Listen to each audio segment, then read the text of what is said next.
So now, welcome to everybody, and you all know, I believe, who I am, Father Tom Welbers. I've been here actually 4 years now, 4 years and almost 1 month. Wow. I can't believe it. Richard and Dorothy are relative newcomers still. How long have you been here? Just about 6 months. About 6 months, okay.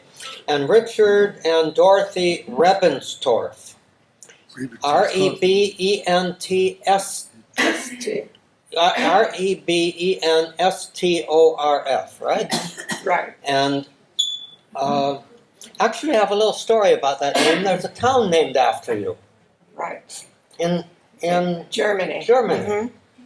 And you discovered that on one of your many travels. Do you want to tell them about? What's this? You want to tell them about Rebenstorf, Germany? Rebenstorf, Germany. Yeah. Is there a story about that? Well, tell I'll it, tell Dorothy. you the story. We were traveling over there with senior citizens, and Richard talked to the bus driver and mentioned the fact that our name was Rebenstorf, and we always thought it should be spelled D-O-R-F because a Dorf is a small city in Germany. And the bus driver said, "Oh no," he said, "there's a little village up there by the name of Rebenstorf." So of course we had to go up and see the little village of Rebenstorf. It was right on the East Germany border. Very small little village, but delightful, very clean, and it had a church and a cemetery and a fire department and a few homes, and that was about it. Did you look at the cemetery and find other people named Rebenstorf? We definitely went through that cemetery with a fine-tooth comb and could not find another name. Couldn't find another one. Oh Not dear. another one we saw. We were going to talk to the pastor, but he was on holiday, Oh, of so we course. couldn't find him. You can't find the priest on holiday, that's No. for sure. So, 1923 was kind of an eventful year in Elgin, Illinois. What happened in that year? Boy, both Richard and I were born. And I don't know for sure if he was born at St. Joseph's Hospital, but I know that I was. And we both grew up in Elgin, Illinois, which probably all of you are familiar with when you think of the Elgin Watch Company. That was one of the biggest drawing points of Elgin. Elgin, Illinois. Even Okay. more than we were, for some reason or other. Okay. And 3/4 of the town worked there. So you both grew up there, Hmm. Yes. but you did not meet there. No. Richard went to St. John's School, parochial school, and I went to St. Lawrence. And when I started at St. Lawrence, I started in the basement of the nuns' convent because the school wasn't finished. And we had little tables and whatnot down in the basement at the nuns. And I still remember that, believe it or not. And I can tell you the name of every nun that I studied under while we were at St. Lawrence. Was going to school in the basement of the convent, was that a nice experience, a good experience, or was it something that was yucky? Well, we only were there for a short time, and it must have been fun because I remember it. You know, I don't think it was yucky, or I would have had that feeling too. No, it was a new school, and the first graders were the ones that were stuck down in the basement. But I did not feel badly about it at all. So you went through your whole grade school in St. Lawrence. St. Lawrence. Yes. And then high school? No, from high school, by that time, my father, who had always wanted a farm, had bought a place out in the country outside of Dundee, Illinois, which was about, 8 miles? So Something like that, from Elgin. And had remodeled the farmhouse, and we moved to Dundee. So I went to Dundee High School, and very small community high school, whereas Richard went to Elgin High School. So we never met even in high school. So, But where did you meet? would you believe we met in Glendale, California?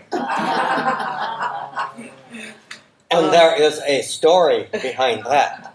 Well, after, of course, the war started and all this kind of thing, and my girlfriend and I decided we ought to take a trip to California and see what was going on. So the two of us, and I'm amazed because my mother and father were so conservative, I can't understand how they allowed us to do it, but we did. And we stayed for 6-8 months in Glendale, California, and had a little apartment that was furnished, and it was a dump, but we had a good time. And Richard was in the Navy at that time and knew Marianne from school, high school. So he used to come up from San Diego whenever they got in port, and he would bring several fellows with him, and we'd get our girlfriends, and we would go over to Hollywood and dance at the Palladium or the Coconut Grove, or go to Earl Carroll's, or go down and look at the footsteps in the theater, and have a hot fudge sundae at, what is it, Bill Brown's hot fudge sundae place that's so important over there. Yeah, Browns. So that's that was the story of our meeting. What year was that? That was, I think, around Sometime in the 40s. Yes, it was in the 40s. I would say it was maybe 42, 43, someplace right there. Okay. But no romance developed at that time, as I No. understand. No, there were just a whole bunch of us, and we had a great time together. And But the war ended. the war ended, and Mary and I returned back home, and Richard was discharged from the Navy in, I think it was 46, and came back to Illinois, and lo and behold, he looked me up, and about 9 months later, we were married. So it was a whirlwind courtship. And you were married in? We were married in a little tiny town, probably not any bigger than Rebenstorf, Germany, called Gilberts, Illinois. It had a beautiful small church that was over 100 years old at that time. And it was just, maybe they had 10 or 12 pews on each side. It was a very, very small church. And we had a nice wedding. I had a long dress, a white dress, and we had beautiful red poinsettias all over the altar. So it was gorgeous. Why did you have poinsettias all over the altar? Because we got married the day after Christmas in 1946. December 26, 1946. That's right. So So remember that for Christmas now. as of this year, in December 26th, it'll be 73 years. Fantastic. And 73. It hasn't been that And- great. Oh, I thought I should say something. That's the only thing I can think of. there were some good moments, weren't there? Yes. Okay, I was good. just kidding. in fact, I was just about to say you cannot find anyone that ever had a happier marriage than we did. Yeah. A very wonderful marriage. And it resulted in 3 girls that we love Of dearly. whom, One is here. this is Terry. That's Terry. She's our baby. And we have 2 other daughters. One lives in Idaho, and the other one would have been here today, but had conflicting things, and she still might be running in, but I'm sure half of you know her around here. Her name is Linda, and she's the one that plays the organ and had the organ recital that one afternoon. She comes frequently because she lives the closest, right here in Westchester, where Terry lives in Costa Mesa. But everybody knows her as Lindy. Lindy. Lindy. Yeah. Mhm. And Everybody she's the knows. one who puts up all the funny stuff on your door. Well, she and her husband, And well, Terry's been involved in it too. But Oh, okay. mostly, if the printing is beautiful, Kevin did it. If it's not too bad, Lindy did it. And if it's horrible, I did it.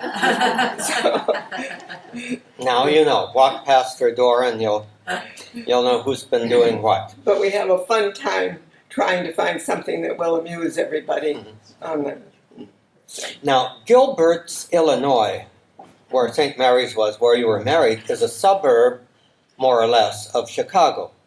At least now it is. Maybe it was way, way out in the country then, but it's Well, it pretty was close to Chicago. Maybe 40 miles from Chicago. You go 40 Yes. miles from here and you're still in city. That's right.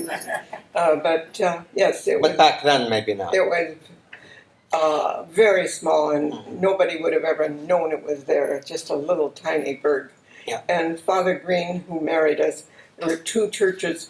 One was St. Mary's and Gilbert's. The other one was in Dundee, which was about 4 miles away. And Father Green had both parishes. And So- currently, that's the case also. That the Dundee, That's right. I think St. Mary's is kind of a mission of the Dundee Church. That's I looked it up on the yeah. internet. So Mhm. that And now seems to be what's happening. this church that is there now is very new compared to what we had Oh, really? in Dundee when we were there. That was an old church, and this was it's a very beautiful church that they have in Dundee now. Mhm. Mhm. But you still have the St. Mary's in Gilbert's. That's right, That and is it a very hasn't old really style. changed. It's a very pretty little church. Very I looked it pretty. up on the internet. It's a very It's pretty little church, and actually they did some remodeling and found a beautiful painting on the back wall. Mm. After we were married, it wasn't there when we were there.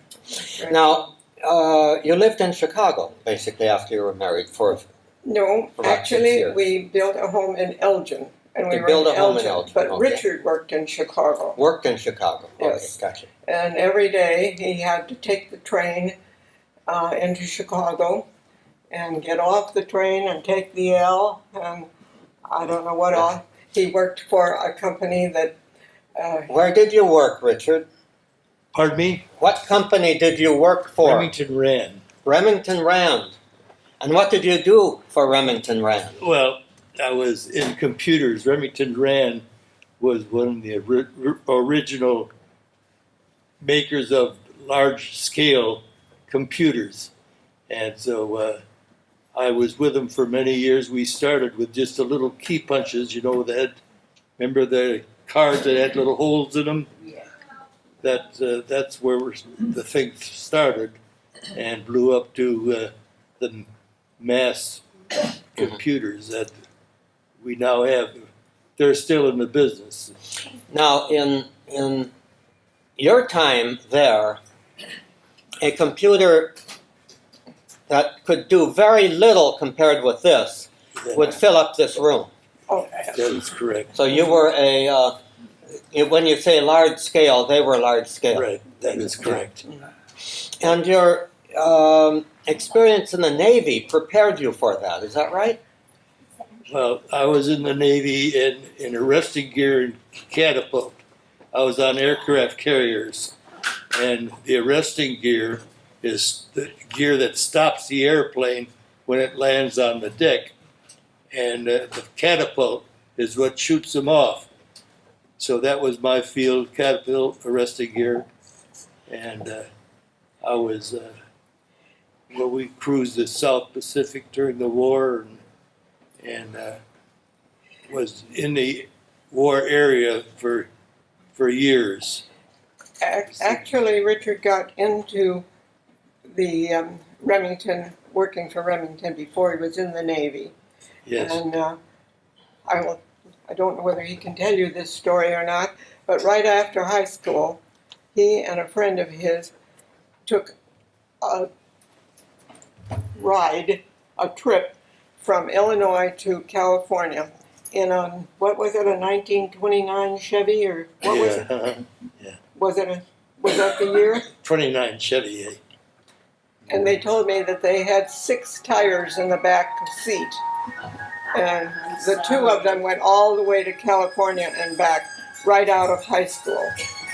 Then when he got back from that trip, a gentleman that lived in his folks' apartment contacted him and asked him if he would be interested in working for Remington Rand, because he'd known him as he was growing up, and he was always fixing a bicycle or working on a car or doing all this kind of thing, so they felt that he had the ability to repair computers, and well, at that time it wasn't computers and whatnot, so he went to work for them, and they sent him to Ilion, New York to go to school, and that's where they trained him to be engineer for Remington Rand, which is, by the way, as right now, they changed names so many times, it's called Unisys. Unisys now, and it was Sperry Rand, and then a couple of others, and then became Right, Unisys and all of that. So, Well, in 1952, you moved to Los Angeles. yes. Now, how many kids did you have in the move? We had two. We had the Joni, who was in Idaho, and Lindy, who is here. Lindy was 6 months old when we moved out here, and the company transferred Richard from Chicago to the Los Angeles area. And so here we had two kids, and going to Los Angeles, where in the world, what do we do? Well, he went first and was supposed to find us a place to live. Well, he did. He came to Westchester, found a home, and bought a house. Just like that. I never got to see the house before we moved in. So, but he did a good job, a very good job. And You approve. I approve. And the funny part of it is, all three of our girls are very outgoing people. And even at that time, when Joni, our oldest one, was 2.5, she and I had the 6-month-old baby, and I'm on an airplane. So Joni is visiting everybody up and down the aisle. Brat, I'm sure they thought she was. I didn't think so, but they did. And she told everyone, I'm going to California to see my daddy. He bought a house with 2 potties. Told everybody on the plane he's going to see her daddy, and he bought a house with 2 potties. Well, in those days, it was a little bit unusual for a Yes. house to have 2 parties. Right, we only had Indoor one. ones, too. Huh. We had built the house that we lived in Illinois, and we only had 1 bathroom. Mm-hmm. But when we moved out here, we had 2. Okay. So you that's moved how- to Westchester, Yes. and getting involved in things, volunteer work and stuff like that was kind of one of the things that you did a lot. Oh, yes. I think it's wonderful when you move into a new community and you have children, because you get, all the neighbors, and you know everything that's going on.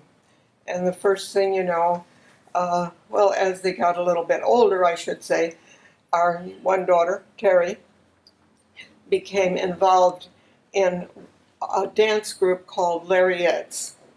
This dance group was started and run by Dr. Tillman Hall of USC.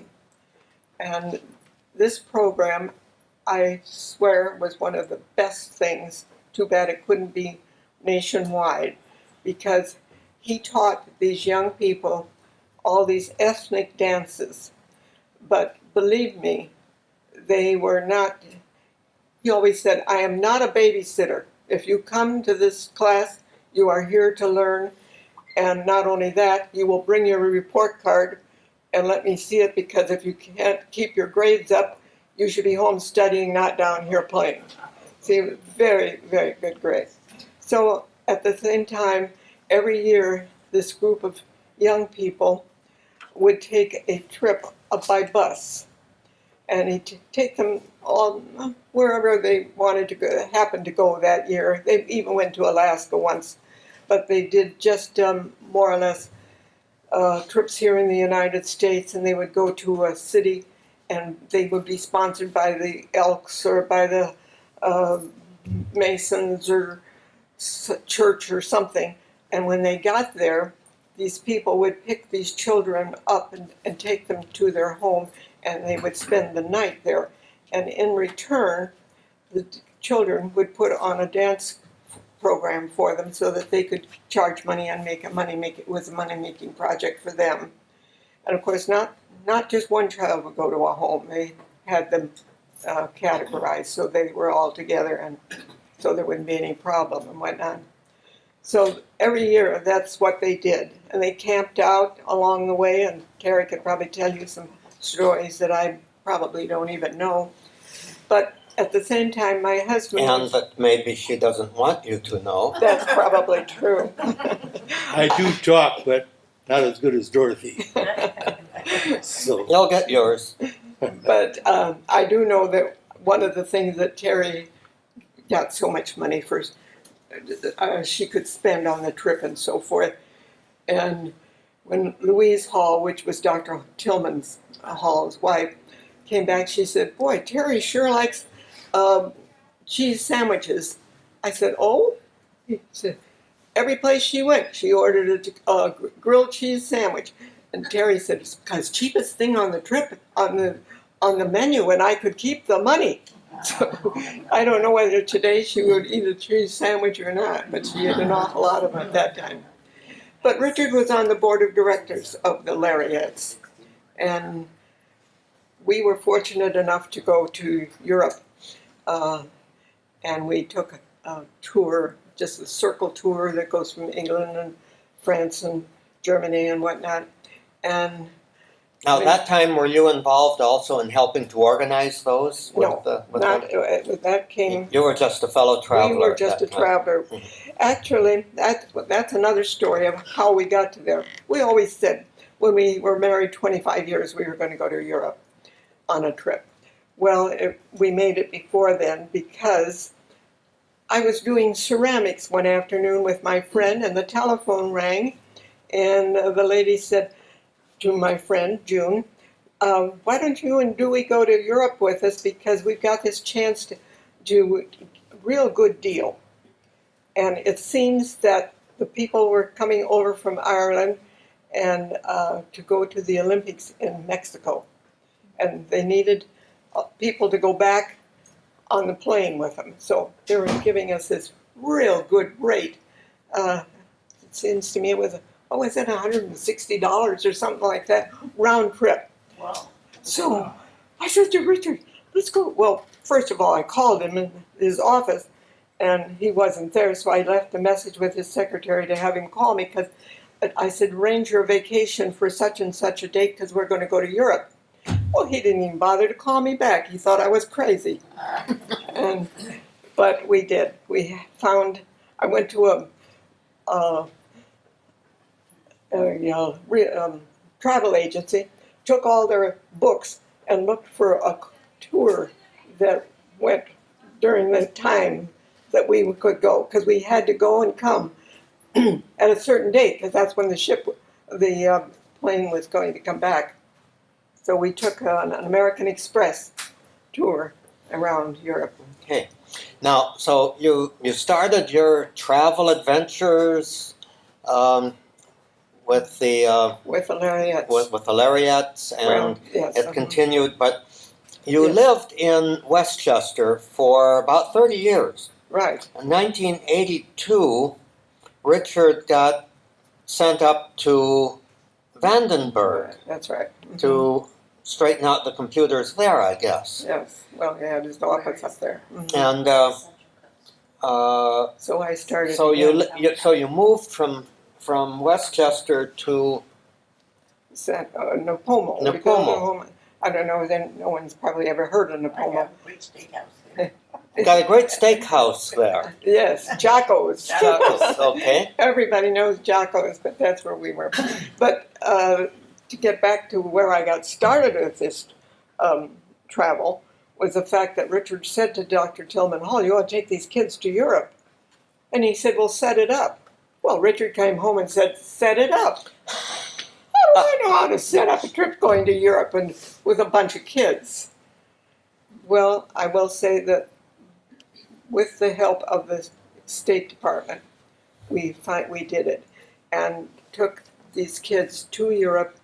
And not only did we take the kids, we took all of the mics and all the records and all that kind of stuff, their costumes. We even took tinikling poles. You know what tinikling poles are? They're, 12 feet long, and the kids, you pound them on the floor and they dance in between Put your feet in between the big beams while they're pounding them on the floor. So we even took that. So, and I will say the very first time we got there, we were supposed to entertain at an Air Force base in northern England. And we got up there, walked in the place, they didn't even seem to know we were there. They had nothing. And so we thought, well, this is it, we won't bother to do it. And Tillman said, "Oh no," he said, "we're here, we're going to do it because we don't even know how our costumes and all the equipment came through. This is a good place for us to find out if we have any problems." So all the kids have got on their costumes and changed costumes all the way through and whatnot, and we put on this show. There were a couple fellas having a beer when we got there. By the time they left, the place was packed. They had all left and gone out and got their families and friends, and they came back. And it was a very, very successful show, and it was the beginning of a great trip for the kids. So you went from organizing For children, trips for children to go for adults. seniors. Yes, that's right. And that was with the Culver City, wasn't it? Yes. After the young lady, that was the daughter of Dr. Tillman Hall, was the first director of the Culver City Senior Citizen Center. It was in the old library, if any of you know, across the street and next to the Veterans Building or something down there. Yep. And she did a fantastic job of setting it up, and she worked with the government with the Older Americans Act, and did a lot of programs that they suggested. So Jody did a wonderful job with that. And one day she asked me if I'd like to have a part-time job because she needed some help. By that time, Terry's sophomore or something in high school, so I said yes. And so I went down and worked with Jody. And when she left and became the CEO of Culver City, I was the director of the Senior Citizen Center for a couple of years. Fantastic. And had a wonderful time, loved it. And then Richard gets transferred up to Vandenberg, and I had to leave a job that I dearly loved. But you started anew in Yes, Santa Maria, right? that's right. There With the senior center? with the Senior Citizen Center there. And you planned for them a lot of trips Oh, to my. all sorts of places throughout the world. We certainly did. It In was fact, you can describe it as there's one place that you haven't been. Well, there's a couple places we haven't been, and one of them was Israel. We never got to Israel, but it wasn't because I didn't try. We wanted to go. I had a cruise set up for them, and then they would go into Israel for Tel Aviv and whatnot for just a short time. And it was one of the big lines. I can't remember which one it was right now.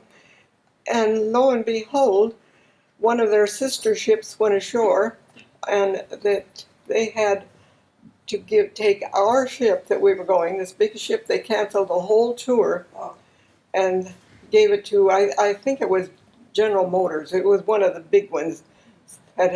So we didn't get to go that time. Then there was one other time that I got it all set up, and about 2 weeks before the trip took off, they didn't have airfare from Cairo to Tel Aviv for us. I said, well, how are you going to get there? Oh, we'll take you a bus. Can you imagine back in that time taking a bus from Cairo to Israel to Tel Aviv? So I canceled the whole trip. And I called Richard at work and I said, oh my gosh, what am I going to do? I just canceled this trip to Israel, and what are these people going to say? And he said, what do you think they'd say if they were sitting on their suitcase in Cairo? So it made me feel a lot better. He always had these nice things to say that made me feel a little bit better. I do talk. Well, that's good. So anyway, we didn't get to go there, but we did go all over. We went to China, we went to Japan, we went to Thailand. What was your favorite place? Well, it depends on what you mean by my favorite. If I got kicked out of the United States and I had to live somewhere, it would be New Zealand. If I were just going to visit somewhere in the summertime, it would be Norway. But there are so many beautiful, beautiful places. And in the wintertime? The wintertime, To I'd have visit? to find someplace else. I wouldn't want to be in Norway in the wintertime. But so those are my two favorites. I would So go back. about how many trips in your time that you were in the North County area, Nipomo and Santa Maria, about how many trips would you say that you organized? Oh my gosh. How many per year? I did it from 85 until I was 26 years. I did it for them. About one a year or Oh no. fewer? We had day trips. We had small trips, like 3 and 4 day trips. And then we had the longer trips, and ones that were in the States, one that went abroad. And I can't tell you how many trips we had, but I would say we had at least 4 to 5 every month. Now that includes the day trips and the long trips. We usually had 2 long trips a year.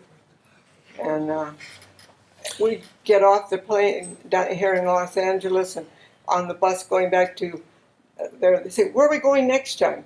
They just loved it. And it was so fulfilling as far as I was concerned, because all these, and a lot of them are ladies who wouldn't have ventured out of the country without the security of the group. And they just... So, if anybody here has a hankering to travel and would like to be part of a Nazareth house tour of wherever, talk to Dorothy. Well, Right? you know what? If Christine would like to do something like that, I think where she should take them right here in the United States, which is a fun place, is Branson, Missouri. You probably never heard of Branson, Missouri. Branson, Missouri. Oh, yeah. Tell us about Branson, Missouri. Branson, That's one of Missouri, your very, very favorite places in the whole wide world, isn't it? it is for seniors. I think it's one of the best places that you could possibly take people at that time. Now, I've gotten all kinds of literature, and they've got convention centers and everything else set up. But at that time, it was a small town, and they had many, many theaters. I would say, and I don't think I'm exaggerating, but they must have had at least 75 to 80 theaters, all different sizes. Some of them would only be for 10 or 12 people, and then they had these big, huge ones that held several thousand. Andy Williams had a theater there called the Moon River Theater. He built that. He went back to visit one of his friends and couldn't believe the place. And so he built a theater. There was another one, and he's still there. His name is Soji Tabuchi. Has anybody ever heard of Soji Tabuchi? Probably not. I never have. It's fun to pronounce. Yes, Soji it's fun. Tabuchi. He's very Japanese. He has a beautiful, beautiful theater there that you wouldn't believe. If the men's room has a pool table in it.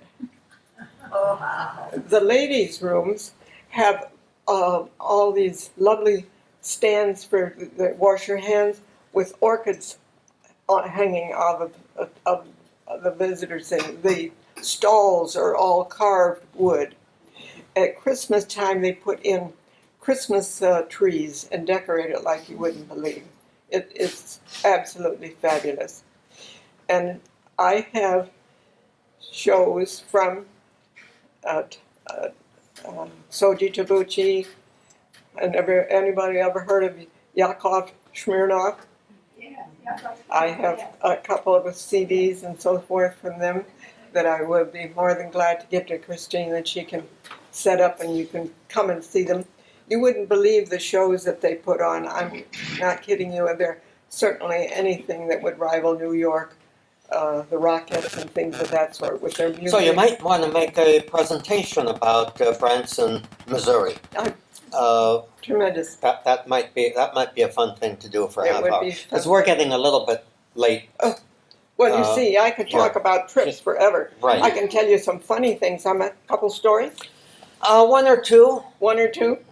Maybe One of three. them, we were leaving Seoul, Korea, and I had no idea that they had this kind of security, because the rest of the world that we had been in did not have security like that at that time.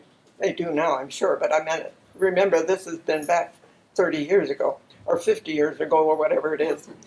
And so when we'd go through, I would always wait till everybody got through the line, and then I would go in and we'd meet at the, by the where you take off. We can't think of that. It's a nice, my memory's going too. Anyway, I got back there and this lady came up to me and I could see she was furious. She said, "Did you miss me?" "No. I thought you were just roaming around here spending the last money at one of these little stands." "Well, I wasn't." And I said, "Oh." She said, "They pulled me out of line because I set off their alarm." I said, "Oh, you did?" She said, "I had it stripped all the way down to my skin." I said, "Well, what in the world set it off?" "My corset." Corset? My gosh, I didn't know those things even existed anymore. Well, you can imagine, I couldn't laugh, but I wanted to. So I just said to her, "Just think what an experience you're going to have that you can talk about." She said, "You're right," in the way she walked away. So. Okay, one more story. Well, I would like to tell you about our trip on the elephants, but that would take too long, so I won't do that one. Okay. But, Well, it is about time that we need to begin to wrap up. So you came back from Santa Maria.